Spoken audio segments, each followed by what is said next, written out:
90% above marks सिर्फ toppers ही ला सकते हैं। सच बताओ, कभी ना कभी तो लगा होगा, but trust me, I was not a topper at all and still I scored 91% in my 12th board exam.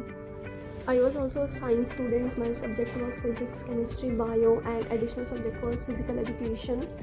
And let me tell you, in my 4th or 5th standard, I was below average student, like proper below average student. And I started giving time to study. So in this generation is phone. आप 5 minute के लिए phone उठाते हो, कब 2 घंटे चले जाए पता नहीं चलता है. And same problem was with me. And let me tell you about my study style. I was not a 5 AM club student. मुझे सुबह नहीं उठा जाता था, बट स्टिल इंडियन पेरेंट्स बोलते हैं कि सुबह उठना है तभी पढ़ाई अच्छी होती है, वरना तुम नहीं पढ़ सकते. बट ऐसा कुछ नहीं है. I use to study in the evening most of the time, because school से आना फिर थोड़ा रिलैक्स करना, फिर शाम को पढ़ाई करना. And let's talk about physics, जो कि मेरा बिगेस्ट फियर था बिकॉज ऑफ मैथ्स, क्योंकि मेरी मैथ्स वीक थी. और फिजिक्स में एक टाइम के बाद कॉन्सेप्ट जब आपको समझ आ जाता है, उसके बाद मैथ्स ही बचती है जहाँ पे बच्चे फंस जाते हैं. और वही मेरी प्रॉब्लम थी, मुझे मैथ्स में प्रॉब्लम थी. बट स्टिल मैंने प्रैक्टिस करके अपने अच्छे मार्क्स स्कोर किए अपने बोर्ड एग्जाम में. और जो मेरे टाइम पे बोर्ड एग्जाम था फिजिक्स का, वो काफ़ी टफ आया था. ऑलमोस्ट नीट और जेईई लेवल का आया था इन बोर्ड एग्ज़ाम के अंदर. सो स्टूडेंट्स काफ़ी फ्रस्ट्रेटेड थे एग्ज़ाम दे कर आने के बाद.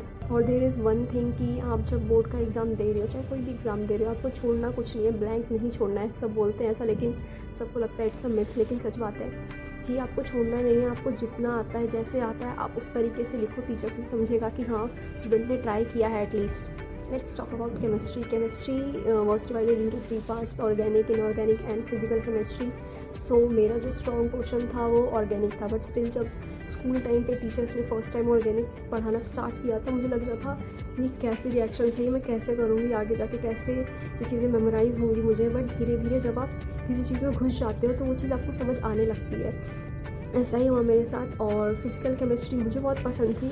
वो बात अलग है, मुझसे हो नहीं पाती थी, बट स्टिल मैं ट्राई करती थी कि जितना हो सके मैं करूं. और इनऑर्गेनिक तो एट द एंड मेमोराइज़ करने की ही है सारी चीज़ें.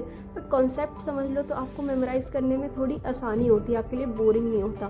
तो ये चीज़ आप लेक्चर से पहले कॉन्सेप्ट समझ लो, फिर मेमोराइज़ करने में अच्छा रहता है. And yes, previous year question is helpful. ये आपको एक तरीके से फ्रेमवर्क बता देते हैं, पेपर के लिए एग्ज़ाम रेडी कर देते हैं कि किस टाइप के क्वेश्चंस आएंगे, और जो आपने पढ़ा है आप ये सारे क्वेश्चन सॉल्व कर पा रहे हो कि नहीं. तो मैंने तो बहुत सारे क्वेश्चन सॉल्व किए थे, बहुत सारे प्रीवियस ईयर पेपर भी, मॉक टेस्ट और प्रीवियस ईयर क्वेश्चन काफ़ी सारे सॉल्व किए थे मैंने. और यही रीज़न है कि मेरी फिज़िक्स वीक थी, फिज़िकल केमिस्ट्री वीक थी, फिर भी मैंने अच्छा स्कोर किया अपने बोर्ड एग्ज़ाम में, क्योंकि मैंने प्रीवियस क्वेश्चंस की प्रैक्टिस करी थी. So the last thing, that only toppers can get 90% above marks. No, wrong. Any student can get 90% above mark, or even can top in the exam, even though he is below average student. Because the thing is, it does not matter how intelligent you are, it matters that how consistent and how disciplined you are.